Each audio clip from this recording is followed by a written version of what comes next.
Assalamualaikum warahmatullahi wabarakatuh. Apa kabar Ananda semuanya? Apakah hari ini sudah melakukan pembiasaan?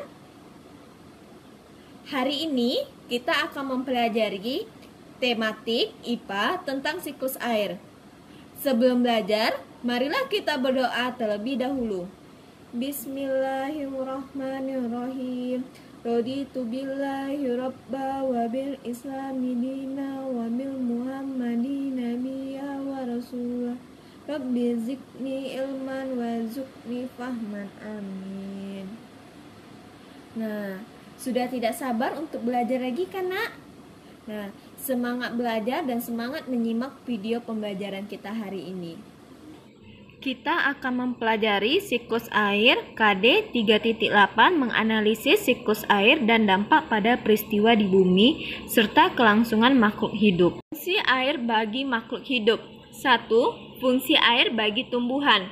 Bagi tumbuhan, air diperlukan oleh tanaman dalam proses fotosintesis.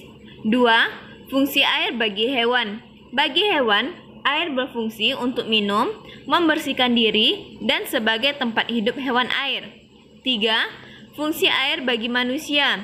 Bagi manusia, air berfungsi untuk minum, memasak, membersihkan tubuh, membersihkan bahan makanan, dan pakaian. Selanjutnya, kegunaan air. Manusia selalu membutuhkan air dalam kehidupan sehari-hari.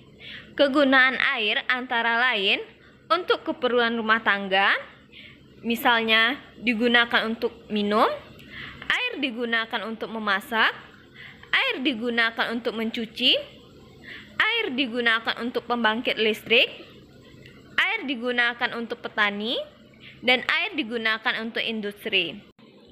Air merupakan sumber kehidupan di bumi. Makhluk hidup membutuhkan air setiap hari. Karena sudah kita pakai setiap hari, kenapa air tak kunjung habis walau terus-menerus digunakan? Air yang ada di permukaan bumi selalu tetap karena mengalami siklus air. Siklus air adalah proses perputaran air yang terjadi secara terus-menerus dari permukaan bumi ke atmosfer dan kembali lagi ke permukaan bumi. Siklus air memiliki beberapa tahapan, yaitu penguapan atau evaporasi, pengembunan atau kondensasi, dan hujan, precipitation. Coba perhatikan gambar berikut ini. Gambar berikut ini adalah siklus air. Air di laut, di sungai, dan danau di permukaan bumi mengalami penguapan oleh panas yang disebut evaporasi. Air pada permukaan tumbuhan juga menguap ke udara yang disebut transpirasi. Selanjutnya, uap air menuju atmosfer mengalami pengembunan membentuk awan-awan yang disebut kondensasi. Selanjutnya, awan-awan yang semakin tebal mengandung banyak titik-titik air dan akhirnya saling bergesekan. Selanjutnya, titik-titik air jatuh menuju permukaan bumi dalam bentuk hujan atau salju yang disebut presipitasi. Aliran air dari hujan atau salju yang mencair bergerak menuju danau atau lautan. Selanjutnya, proses pergerakan air ke dalam pori-pori tanah disebut infiltrasi. Lanjut ke air tanah. Proses siklus air tersebut pun terulang kembali. Adanya siklus air mempengaruhi peristiwa di bumi dan kelangsungan hidup makhluk hidup. Siklus air menyediakan air yang dibutuhkan oleh makhluk hidup. Hujan turun membasahi permukaan bumi. Di daratan, air hujan dapat langsung mengalir ke sungai atau danau dan ada juga yang diserap oleh tanah.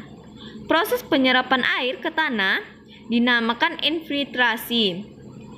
Sungai merupakan sumber air yang banyak dimanfaatkan oleh makhluk hidup. Sungai terbentang dari hulu hingga hilir. Hulu merupakan bagian awal terbentuknya sungai. Hulu berasal dari wilayah pegunungan. Bagian hulu biasanya memiliki mata air. Hilir merupakan Bagian akhir sungai yang terletak berdekatan dengan laut. Sungai mendapatkan air dari mata air, yaitu aliran air dalam tanah dan aktivitas masyarakat. Sungai dimanfaatkan oleh manusia untuk berbagai aktivitas seperti olahraga, sarana transportasi, irigasi sawah, aktivitas rumah tangga, dan sebagainya. Pada hari yang terik, panas matahari mengakibatkan air sungai menguap. Hal ini berdampak pada berkurangnya persediaan air sungai, terlebih saat musim kemarau. Jumlah air yang menguap jauh lebih banyak, sehingga mengakibatkan beberapa daratan mengalami kekeringan. Oleh karena itu, kita harus menghemat persediaan air. Berikut ini contoh pemanfaatan sungai. 1. Sungai dimanfaatkan sebagai sarana transportasi air. 2. Sungai dimanfaatkan sebagai pengairan sawah. 3. Sungai dimanfaatkan sebagai media tambak ikan dan udang. Itulah video pembelajaran kita hari ini. Untuk lebih memahaminya, Ananda bisa mengerjakan penilaian harian yang ada di bawah ini. Tetap semangat belajarnya, semangat ibadahnya. Sampai jumpa di pertemuan selanjutnya. Ustazah akhiri dengan mengucapkan hamdalah. Alhamdulillahirabbil alamin. Assalamualaikum warahmatullahi wabarakatuh.